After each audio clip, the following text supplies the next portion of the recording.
Работать много или работать с умом? Экономить или транжирить? Действовать или ждать? Мы выбираем совместно. Каждую неделю в передаче «Альтернативы» на твоем канале.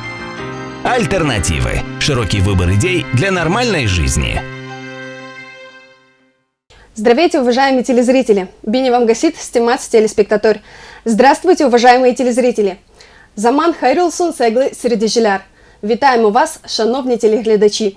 Языков, на которых можно поздороваться в нашей стране, множество. Ведь здесь проживает столько представителей самых разных национальностей. Молдаване, русские, украинцы, болгары и гагаузы, и многие другие. И как удается нам всем таким разным жить и ладить в этой стране? И удается ли вообще? Об этом наш сегодняшний разговор в цикле программ «Альтернативы».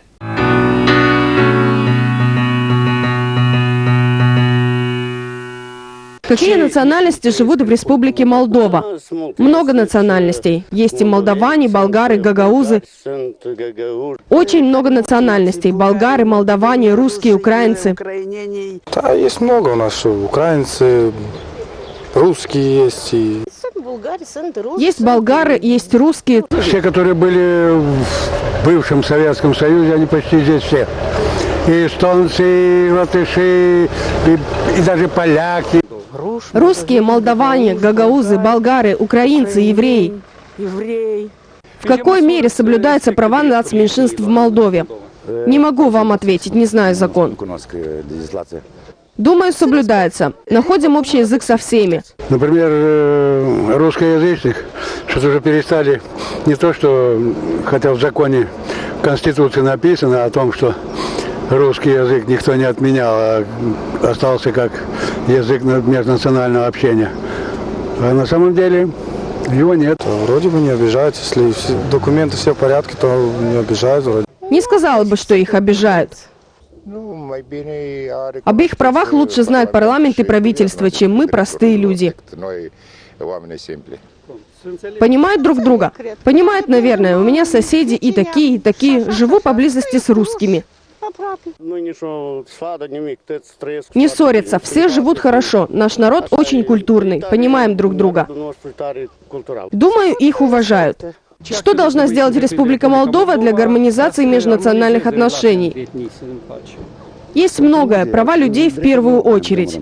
Есть люди, которые думают в этом направлении, для чего мне им что-то советовать.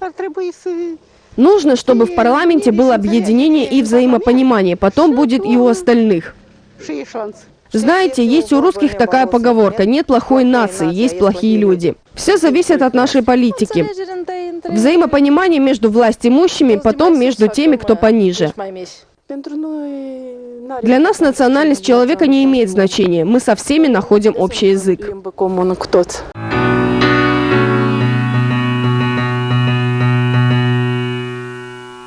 Общий язык народ Молдовы всегда найдет, судя по опросу, который провели наши коллеги из Медиа ТВ на улицах Чимишлии, где проживают в большинстве своем представители титульной нации. А как складываются отношения представителей национальных меньшинств с государством? О правах национальных меньшинств в Молдове, о их интеграции в молдавское общество, о политике, проводимой властями в области гармоничного сосуществования на одной земле. Мы сегодня поговорим в нашей студии с председателем болгарской общины Республики Молдова Федором Саби. Добрый вечер. И примаром города Сергеем Филипповым. Добрый вечер. На прямой связи в центральной студии города Кишинев Алена Гросу, представитель Республики Молдова в консультативном комитете рамочной конвенции по защите национальных меньшинств Совета Европы, и Федор Гагаус, депутат парламента Республики Молдова, член парламентской комиссии по правам человека и национальных меньшинств. Здравствуйте. Плюралистическое и подлинное демократическое общество должно не только уважать этническую, культурную, языковую и религиозную самобытность любого лица, принадлежащего национальному меньшинству, но также создавать и соответствующие условия, позволяющие выражать, сохранять и развивать эту самобытность. Отрывок из текста рамочной конвенции по защите национальных меньшинств, ратифицированной в Молдове в 1996 году. Алена Гросу, как вы считаете, Республика Молдова выполняет свои обязательства согласно этим положениям? Здравствуйте еще раз. Спасибо за вопрос. Спасибо за репортаж. Мне было очень лестно услышать такие отзывы, но в то же время осознать, что народ нашей страны владеет количеством довольно большим информации, как о законодательной базе, так и, в принципе, ссылается на гармоничные отношения со своими соседями, с людьми и считает, что права соблюдены. Да, нужно сказать, что Республика Молдова ратифицировала рамочную конвенцию в 1996 году, но в силу она вступила начиная с 1998 года. То есть без малого уже 20 лет страны, которые ратифицировали эту конвенцию, в том числе Республика Молдова, внедряют рекомендации данного документа. И для нас он стал основополагающим, поскольку большинство его предусмотрений нашли свое отражение в национальном законодательстве. Я говорю сейчас в частности о законе от 2001 года о правах лиц, принадлежащих к национальным меньшинствам, и статусе их организаций. Молдова, как и многие страны, уже за эти практически 20 лет вступила в 4-й цикл мониторинга. И вот буквально в последующие месяцы мы ожидаем очередной визит экспертов консультативного комитета, мониторинговый визит, которые будут оценивать, насколько хорошо внедряются рекомендации предыдущего отчета. Данные рекомендации, мы сейчас говорим о прогрессе, который Республика Молдова добилась за последние 5 лет. У нас получилось в нашем мониторинге немножко больше, так как государственный отчет попал в Совет Европы летом 2015 года. Некоторые из рекомендаций уже внедрены на практике. В частности, я говорю о законодательстве в области предотвращения дискриминации и обеспечения равенства. Это была одна из основных рекомендаций предыдущего отчета. Также речь идет о мерах по предотвращению любых проявлений нетерпимости, по поддержке ромского населения, по поддержке деятельности государственной структуры Бюро межэтнических отношений Республики Молдова, по созданию определенных программ, которые бы финансировали культурные, языковые программы, в том числе и на региональном уровне. Поэтому нужно сказать, что по определенным пунктам нам действительно есть чем похвастаться. Некоторые вопросы, я думаю, будут обсуждаться с представителями гражданского общества, и в том числе представители болгарской общины смогут высказать свою точку зрения по поводу того, насколько рекомендации, которые непосредственно относятся к ним, внедряются, в чем успех, который был достигнут за прошедший цикл мониторинга. Вопрос к представителю парламентской комиссии. Господин Гагаус, какие действия, меры предпринимаются для развития интеграции национальных меньшинств в рамках внедрения рамочной конвенции? Уважаемые телезрители, прежде всего я хочу присоединиться к высказываниям граждан, которые вы только что продемонстрировали. Действительно, Молдова многонациональное государство, и на бытовом уровне у нас нет конфликтов, нет оснований для наличия каких-то конфликтных моментов. Одновременно хочу сказать, что на протяжении 20 лет элита молдавского государства проводит политику строительства мононационального государства, и во многих случаях не учитывает наличие многонационального состава Республики Молдова. Да, действительно, сегодня было подчеркнуто, что Молдова стала членом Совета Европы, при этом взяла на себя различные обязательства, в том числе по защите национальных меньшинств. Некоторые конвенции Молдова ратифицировала, некоторые еще не ратифицировала, но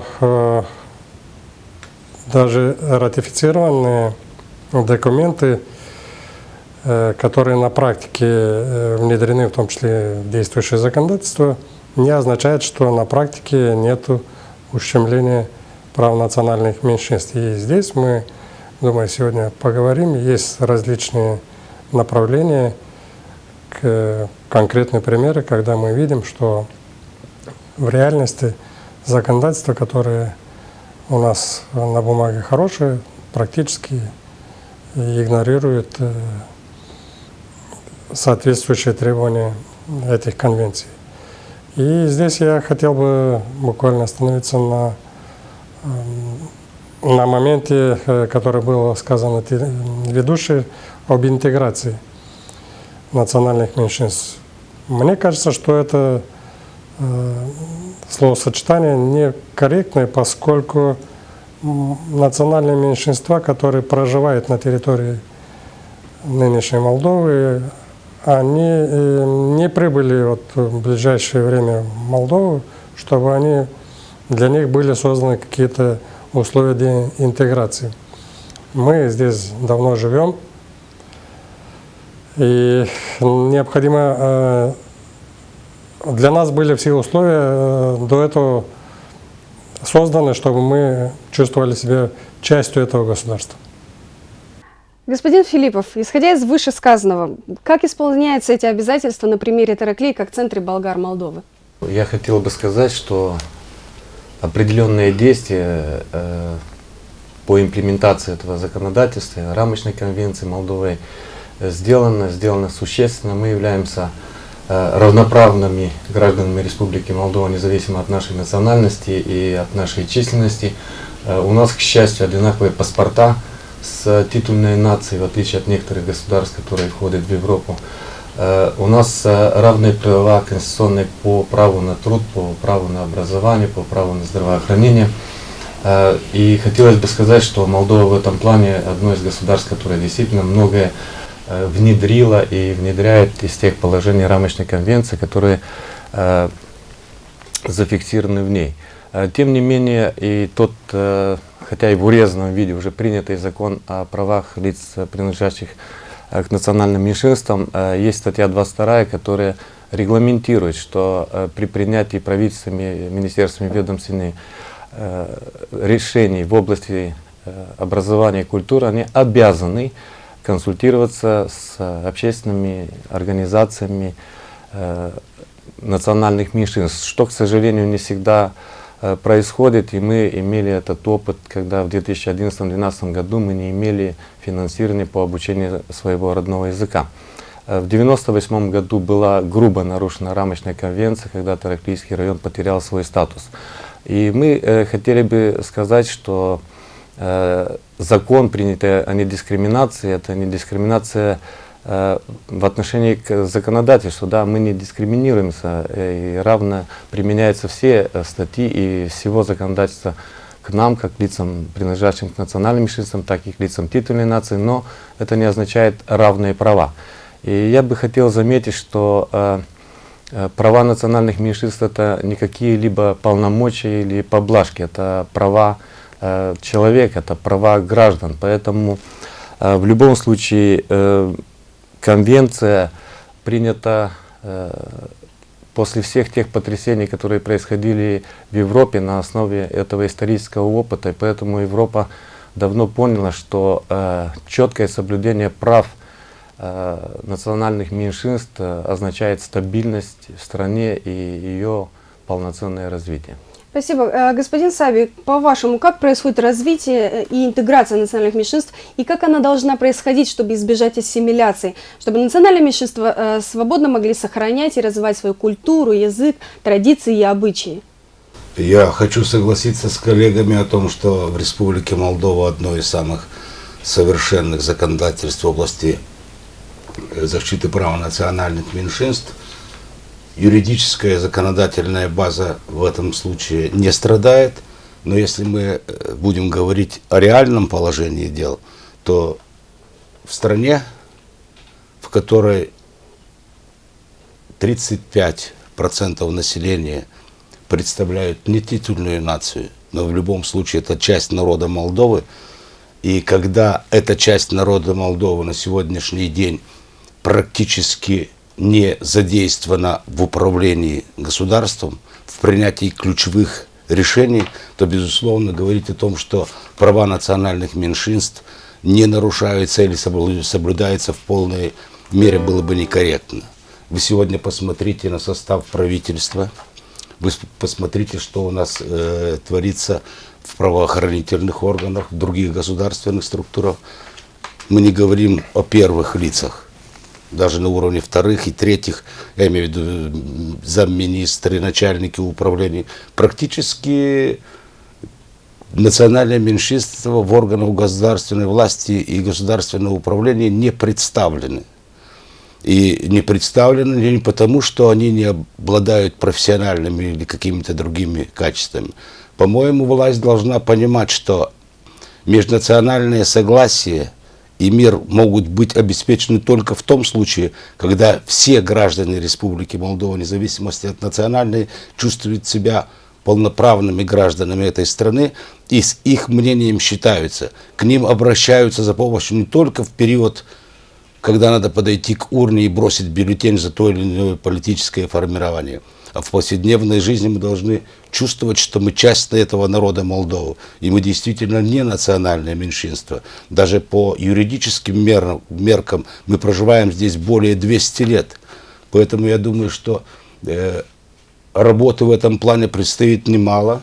И то, что буквально завтра приезжает делегация Европейского комиссара по правам национальных меньшинств, нам уже назначена встреча с его представителями, я думаю, что мы будем поднимать эти вопросы. Есть более глубокие, но я сейчас думаю, что в ходе нашей беседы нам удастся высказать те позиции.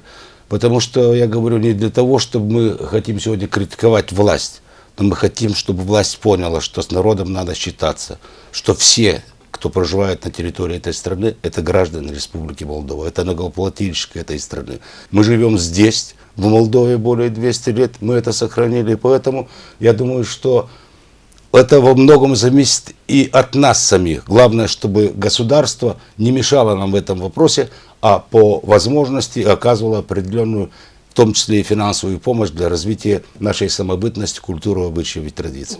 Жители Чимичли, представители титульной нации нашей страны в большинстве своем считают, что права национальных меньшинств защищены и соблюдены. А как думают, как чувствуют болгары, тараклии, как представители национальных меньшинств? Ощущают ли они себя полноценной частью молдавского общества?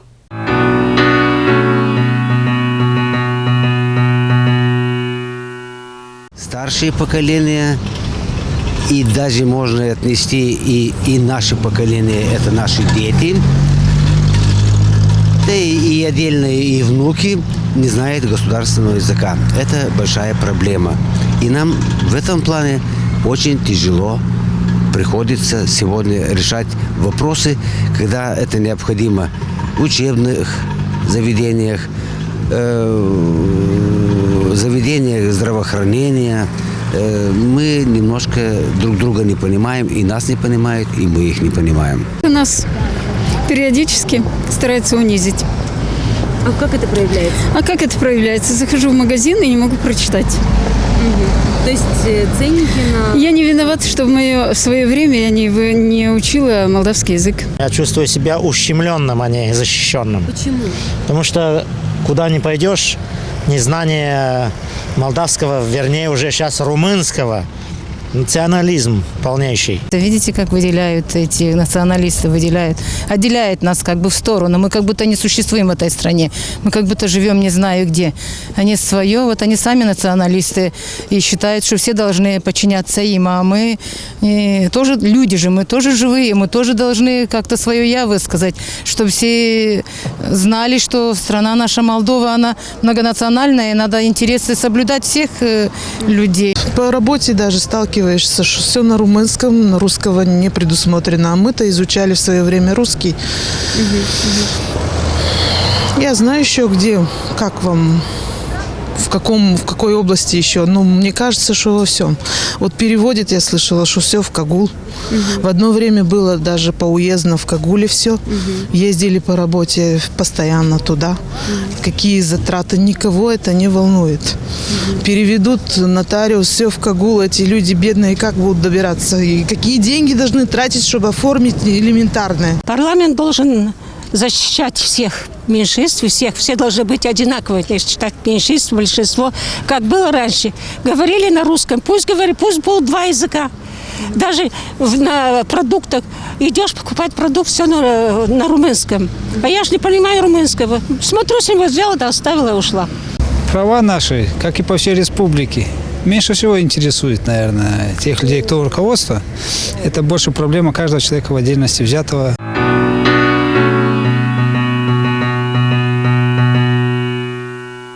Судя по опросу, который мы провели на улицах нашего города, ситуация довольно плачевная. Болгары не чувствуют себя защищенными и полноценными гражданами нашей страны.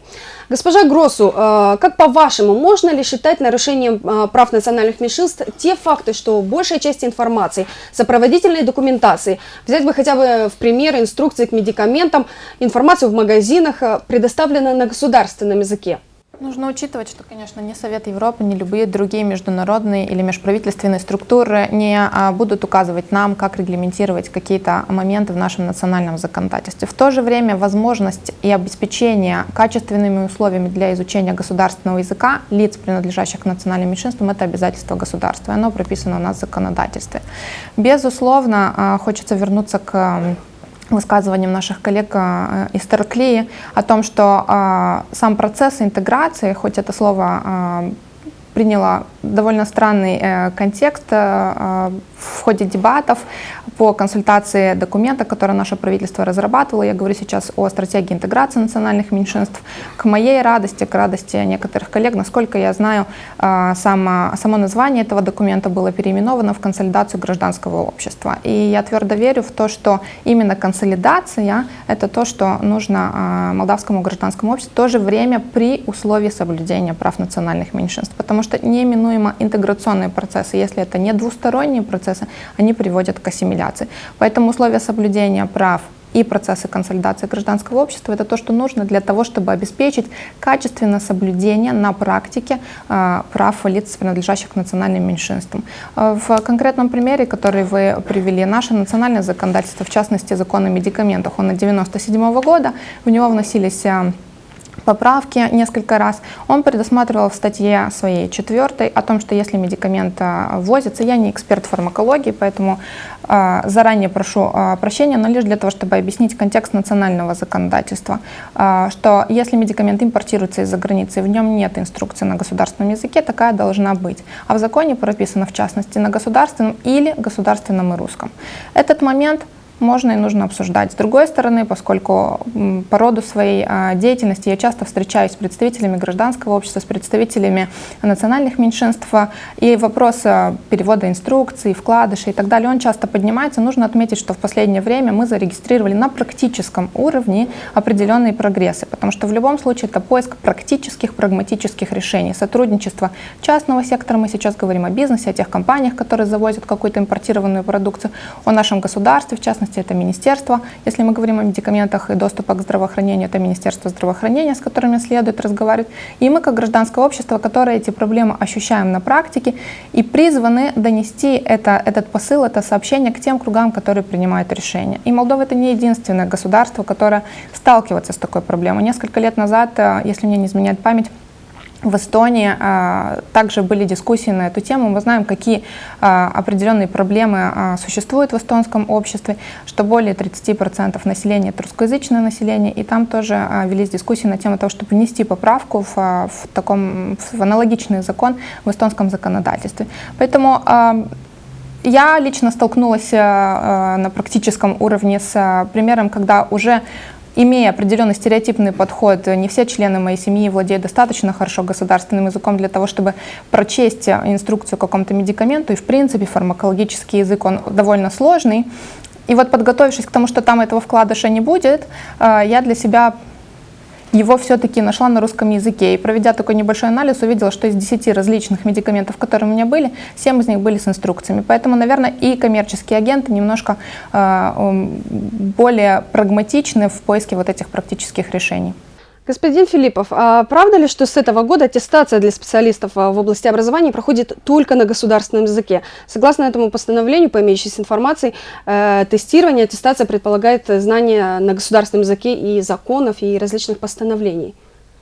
Я вас поправлю, не аттестация, а аттестация проходит в Краклийском районе на русском языке и на государственном языке, но конкурсы на замещение вакантных должностей руководителей учебных заведений проходит строго на государственном, под видеокамерами.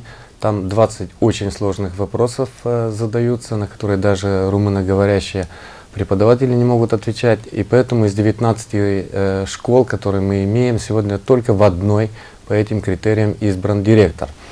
Во всех остальных школах предстоят выборы директоров, но на сегодняшний день практически нет заявлений, потому что люди знают, что они не пройдут этот конкурс на замещение в связи с незнанием, глубоким знанием государственного языка.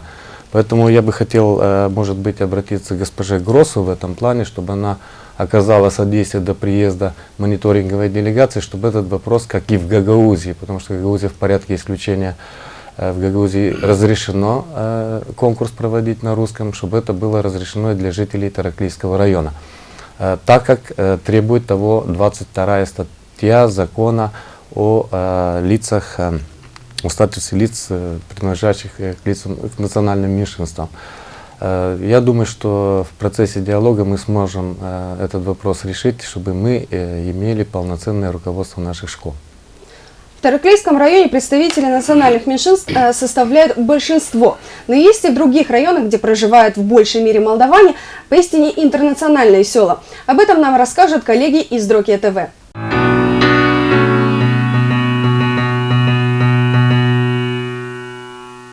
В населенных пунктах района Дрокия проживает множество национальностей. К примеру, в селе Шалвирий-Век проживают около 500 жителей. Молдаване, русские, украинцы, но все говорят на одном языке. На каком языке общаетесь? Мы общаемся на русском языке, потому что все знают русский язык.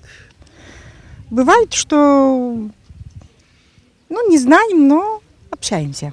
По-хохляцки, як ви кажете, не Україна, а по-хохляцки говоримо.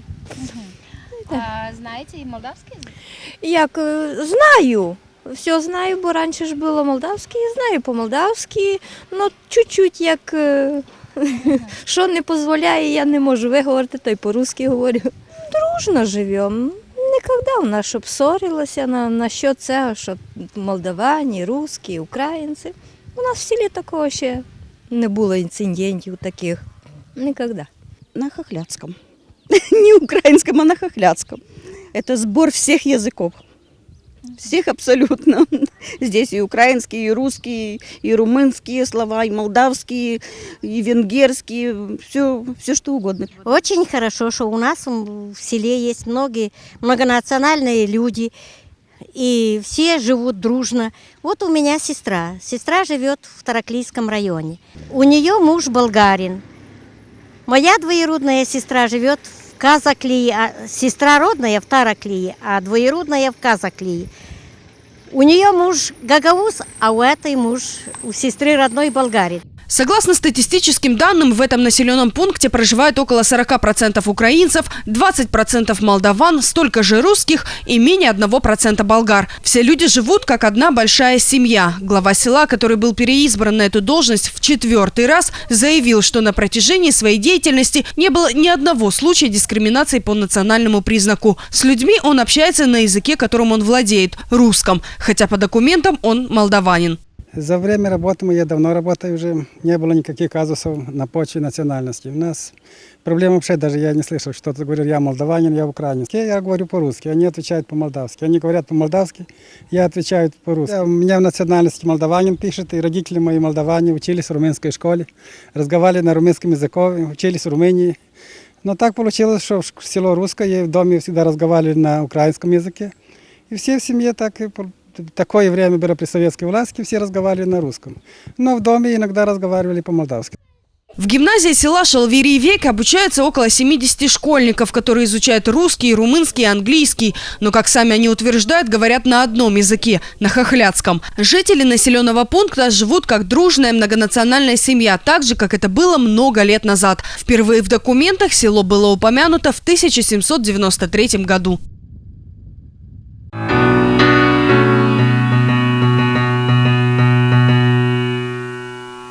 Смею заметить, что отношения в быту не зависят от национальной принадлежности, если говорить в границах одного населенного пункта, да и страны в целом.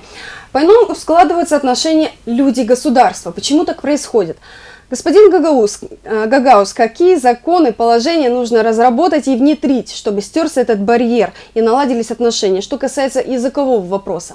Действительно, тут надо отметить следующий момент. У нас многие политики любят применять выражения о европейской интеграции, о европейских ценностях, а на практике проводят политику, извиняюсь за это слово, пещерного национализма. Ведь действительно, если говорить о законодательстве, в Конституции страны у нас написано, что русский язык является языком межнационального общения. И это означает, что государство должно создавать все условия для того, чтобы этот язык полноценно функционировал. Одновременно статья 13, часть 2, кажется, Конституция также гласит о том, что государство обязано создавать соответствующие условия для развития региональных языков, национальных меньшинств.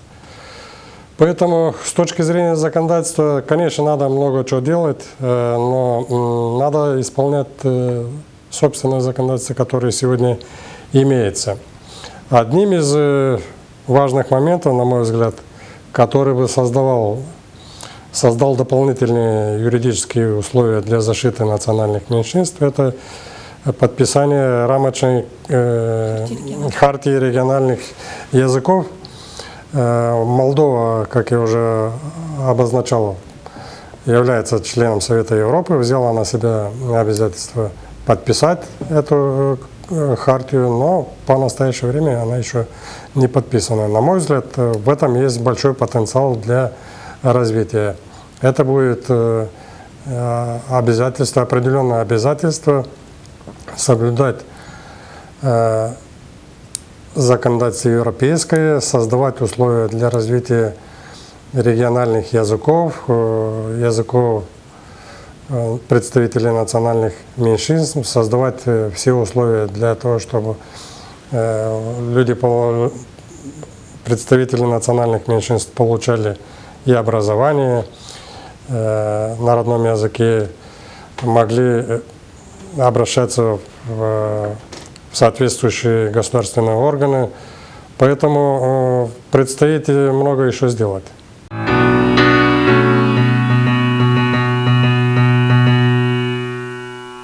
Языковой вопрос, несомненно, один из самых острых при обсуждении отношений национальных меньшинств. В непризнанной Приднестровской Молдавской Республике официальных языков 3. О ситуации в этом регионе и европейском опыте в решении вопроса функционирования языков в репортаже Лик ТВ из Рыбницы.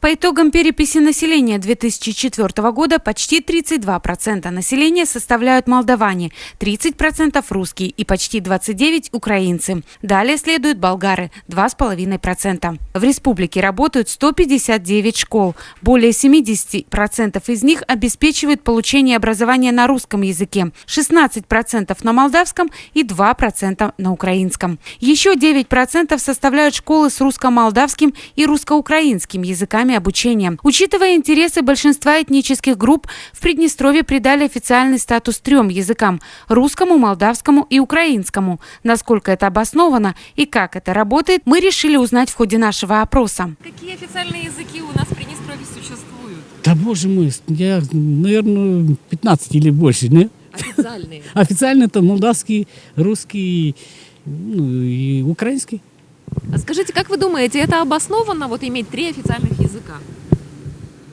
Я даже не могу сказать, но, наверное, обоснованно. То есть почему обоснованно? Потому что здесь и живут народы здесь и живут. Как вы считаете, вот официальные 3 языка, они как-то обоснованы? И почему? Зачем это нужно?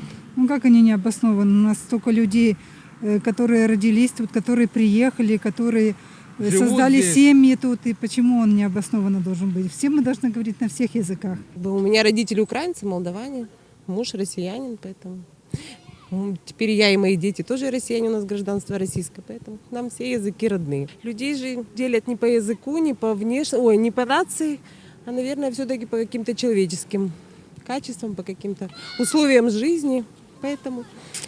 Какой бы язык ни был, к нам каждый будет родной. Скажите, как вы считаете, у нас равноправие языков? Не знаю, не могу сказать. Есть, нету, не могу сказать насчет этого. У нас 3 языка законных, по закону, по конституции.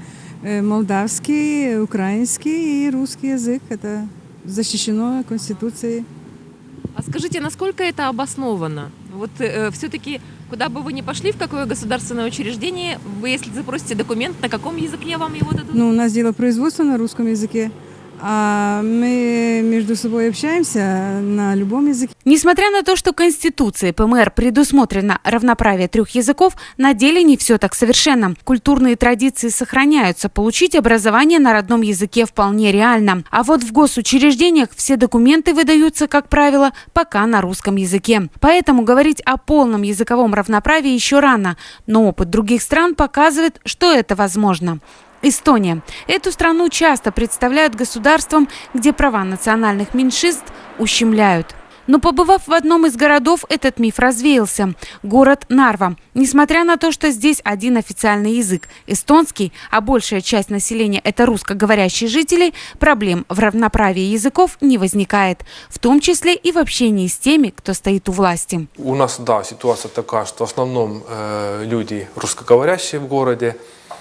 Человек, который приходит, например, или ко мне на прием, или приходит в мэрию на прием, может разговаривать на русском, потому что было бы, наверное, очень глупо начинать делать важное лицо и требовать знания эстонского языка, потому что он житель города и имеет право прийти и спрашивать. Вот также письменно то же самое. Значит, если человек пишет на русском, получит как бы два ответа. Официальный ответ на эстонском, но туда по хорошей традиции прикрепляется неофициальный перевод на русском, то есть чтобы человек все-таки понял, чтобы он не должен быть потом бегать переводчику или покупать себе словарь там, и попытаться его переводить. Там. Стоит отметить, что в Нарве проживают представители более 60 разных национальностей. Они пытаются сохранить традиции, культурные наследия и, конечно, свой язык. Все это поддерживается государственными программами и различными европейскими фондами.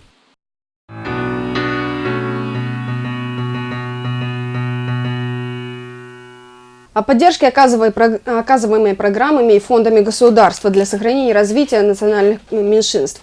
Хотелось бы спросить у господина Гагаус. Республика Молдова подписала соглашение об ассоциации с Европейским Союзом.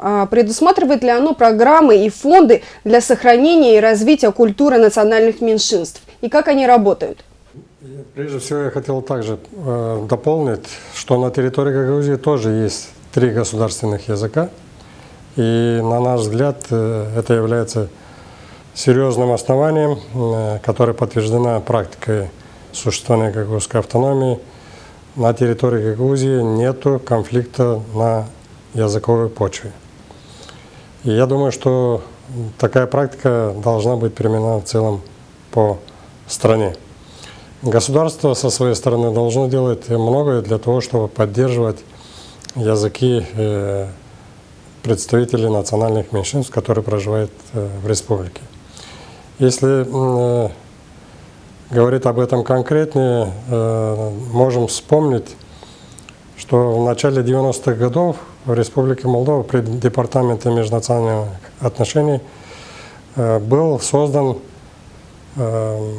терминологический центр, лингвистический центр. Тогда мы воспринимали этот вопрос как некую структуру государственную, которая будет поддерживать развитие всех языков. На практике мы видим, что этот терминологический центр только поддерживает развитие молдавского языка, развитие остальных языков не поддерживает.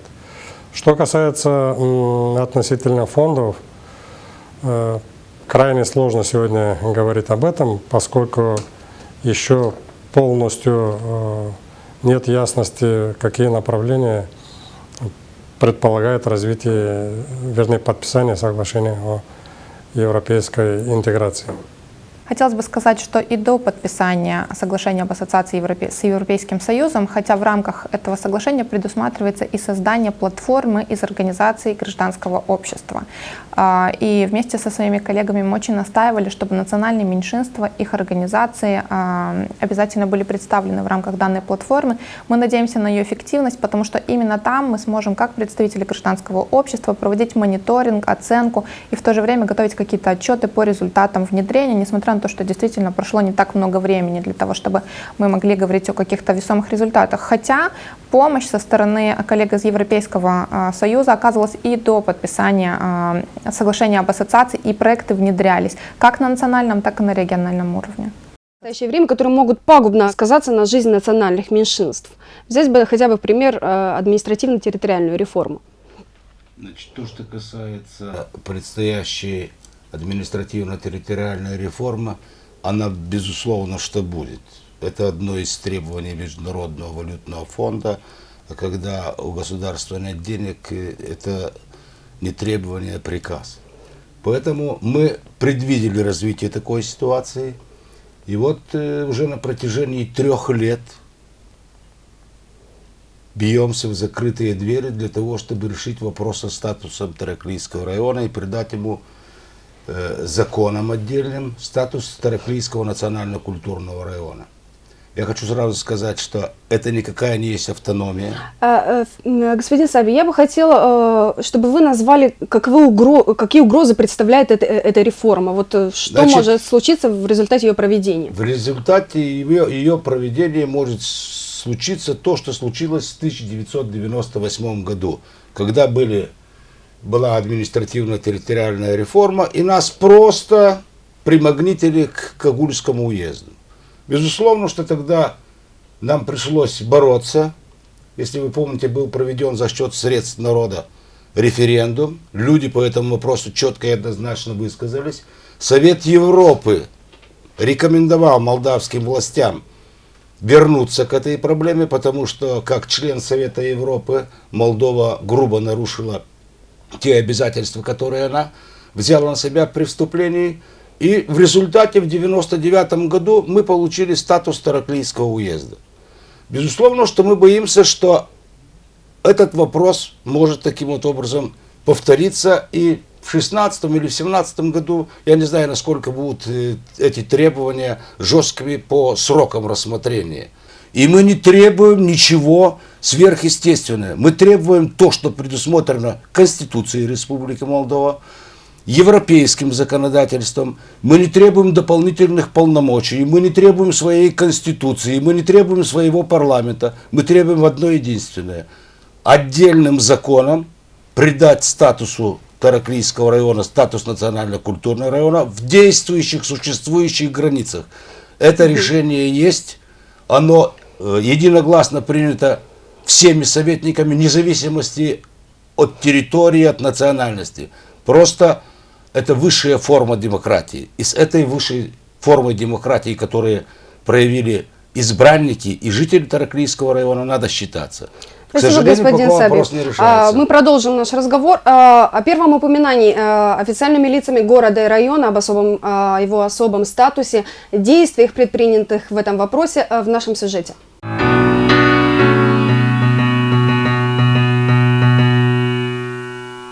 Впервые идея придания статуса национально-культурного района Тараклии была высказана еще в 1992 году. 6 мая 2012 года, когда город отмечал свой 199-й день рождения, она снова была упомянута в поздравительном интервью примаром Сергеем Филипповым. Сегодняшние события, которые происходят на уровне страны, на уровне государства, дают нам основания для того, чтобы мы более четко спустя эти 199 лет определили свое будущее. И мне кажется, что наше будущее, будущее болгар, Республики Молдова, в частности Тараклийского района, лежит через создание национально-культурного района, а именно придание ему такого официального статуса. И начиная с ближайших дней, наверное, мы начнем над этим вопросом работать, обратимся в парламент, правительство для того, чтобы мы могли к 200-летию получить официальный этот статус. С того момента на различных встречах на самом высоком уровне, заседаниях Совета, эта тема не сходила с уст. Инициатива придания такого статуса Тараклийскому району стала активно обсуждаться по причине внедрения административно-территориальной реформы, согласно которой должны быть укрупнены районы страны.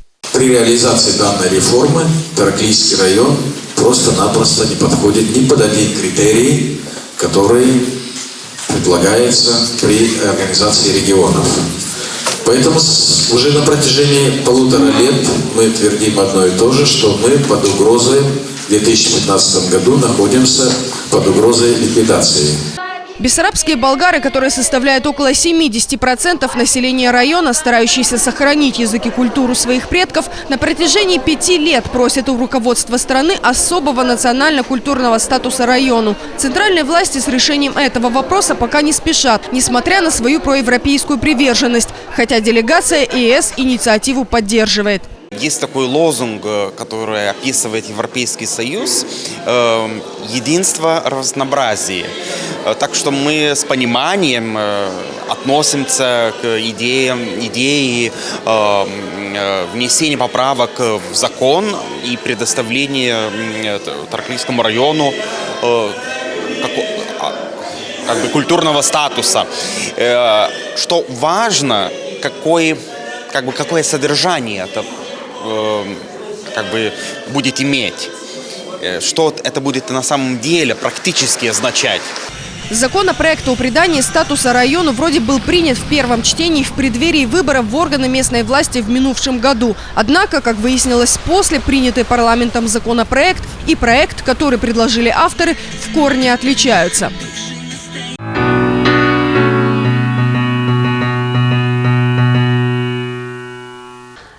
Господин Саби, вот вы являетесь одним из авторов этого законопроекта. Вот что предполагает этот статус? Что он даст району? Значит, первое, что я хочу подчеркнуть, там прозвучала мысль о том, что в первом чтении проект закона уже принят.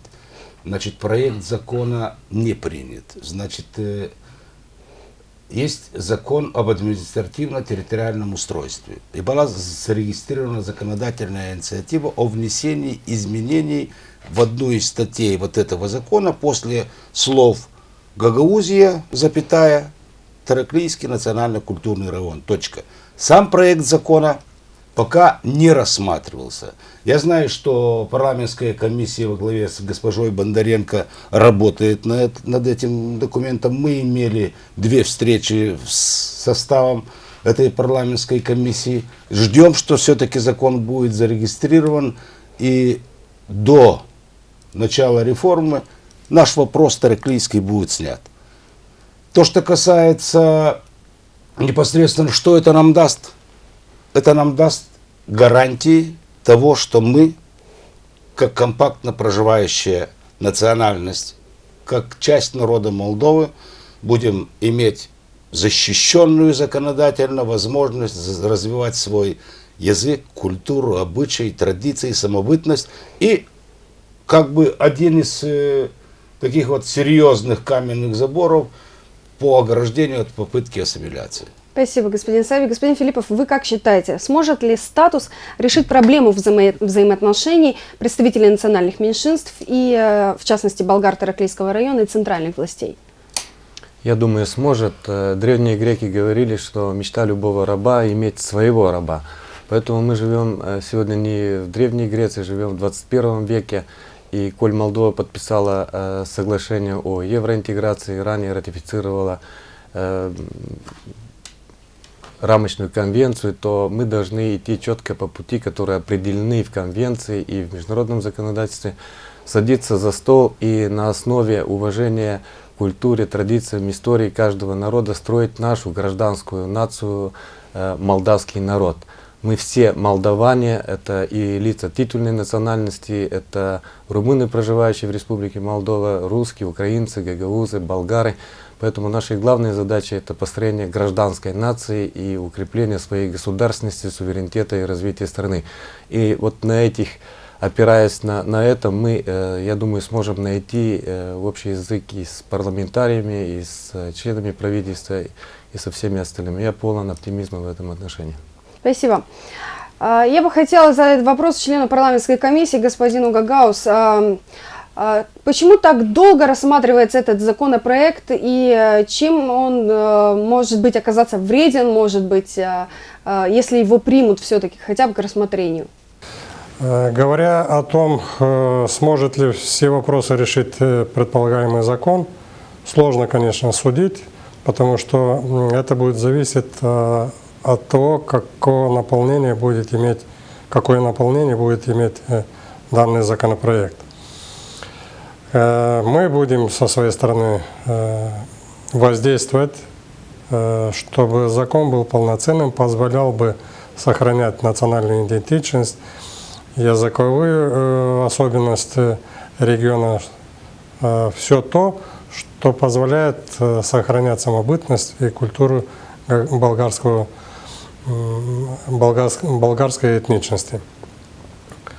Почему не принимают? Ну, вопрос относится к большинству парламента. Мы со своей стороны проблему инициируем, однако пока поддержка не получаем. Если я могу коротко, с вашего позволения, дополнить, даже в существующем законодательстве, которое, как я сказала, строится на предусмотрении рамочной конвенции, существует в этой рамочной конвенции статья 16, потому что в одном из интервью, которое господин Филиппов давал ранее, он сказал, что предпосылкой для такой инициативы как раз и является риск, что административная реформа может как-то повлиять на этническую структуру той или другой территориальной единицы. В данном случае мы говорим о Тараклии. Уже существующим законодательством мы имеем те права, о которых мы говорим, о том, что нужно любые территориальные реформы проводить без того, чтобы менять этническую структуру территориальных единиц. Поэтому, основываясь на существующем законодательстве, мы можем с вами разговаривать, что если действительно такая угроза возникает, значит мы предпринимаем определенные шаги, потому что никакие территориально-административные реформы не должны менять этнический состав и ущемлять как-то в доступе к правам лиц, принадлежащих к национальным меньшинствам. Госпожа Гроссу, новость, конечно, очень интересная, но все-таки мне хотелось бы узнать, вот с чем чревато вот принятие статуса такого статуса Тараклийскому району? Может быть, есть какой-то опыт в европейских странах? В рамках унитарных государств могут существовать различные варианты автономии. Это могут быть и административные автономии. У нас есть пример Гагаузии в этом смысле. Полномочия, конечно, ограничены сферой языка, культуры, образования. В то время как в европейских странах есть и варианты политических автономий. Сейчас я говорю о примере Финляндии, с Аландскими островами, я говорю о Гренландии в составе Дании. В то же время мы знаем с вами, что в самой Испании существует 17 автономных образований. Это некоторые исторические регионы, такие как Андалузия, как страна Басков, как Каталония, которые существуют при использовании определенного довольно широкого спектра прав автономных. Поэтому примеры, конечно же, существуют. Я хочу согласиться с моим коллегой о том, что главное, что мы вкладываем в данный проект закона и для чего мы это делаем. Если мы хотим обеспечить соблюдение прав, лучшее соблюдение прав, в том числе сохранение культурной самобытности, изучение болгарского языка и так далее, мы должны об этом разговаривать, но уже существующее законодательство, как я вам сказала, и в сфере использования языков на территории Республики Молдова и о правовом статусе лиц, принадлежащих к национальным меньшинствам, дает довольно широкий спектр прав. Нам стоит больше задумываться о имплементации существующего законодательства, потому что просто принимать какие-то законодательные инициативы без того, чтобы мониторить впоследствии и без того, чтобы выделять определенные бюджетные средства для того, чтобы эти законодательные инициативы впоследствии как-то имплементировались на практике, это имеет мало смысла.